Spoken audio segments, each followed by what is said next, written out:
हे जे पाहिलं तुम्ही हे तर फक्त व्हिडिओतली एक क्लिप आहे. असा आणखी लय धिंगाणा बाकी आहे. म्हणून म्हणतो अशाच व्हिडिओसाठी मेरी खूप फॉलो करा.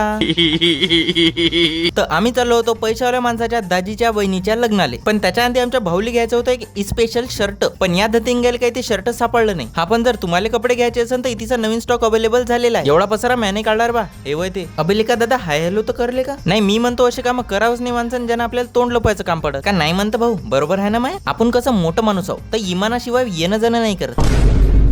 काय कालच नामकरण झालं. इमान नाव आहे आमच्या गाडीचं. अबे साले पैशावाला माणूस म्हणे ऊन लय आहे. रस्त्यातनी गचकला गिचकला तर मायावर नाव येऊन जाईन. चाल तुले सोडा पाचतो. कारंज्यातनी सोडा पिला मनोरात आल्यावर वापस भूक लागली. काय खाऊ काय खाऊ काय खाऊ. पाणीपुरी खाऊ घालणार का. मतलब वो अलग ही लेवल का बंदा था.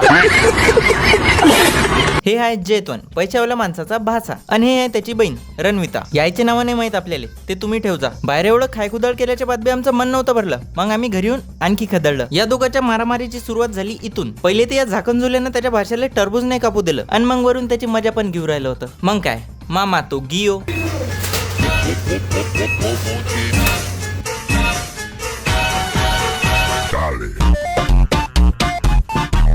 म्हटलं आज पैशाला माणसाचा गेम वाजणं नक्की आहे. पण लग्नाला जाणं कॅन्सल होईल म्हटलं म्हणून मला मदत नाही यायचं कामच पडलं.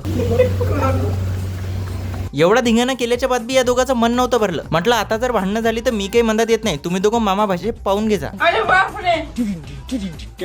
बाकी रियांशीले तुम्ही माझ्या व्हिडिओत कधी ना कधी पाहिलंच असेल. आणि हे आहे तर रियांशीचे मम्मी पप्पा. हळदीच्या दिवशी हळद झाल्यावर येऊ राहिले तर क्या मतलब हळद तर आता सुरू झाली. अरे बापरे हळद लावण्या लोक तर ठीक होतं. तुम्हाला तर खाऊ पण घातली वाटते. बरं मी काय म्हणतो 2 मिनिटाचा व्हिडिओ झाला. आता आपण उद्या भेटू लग्नात.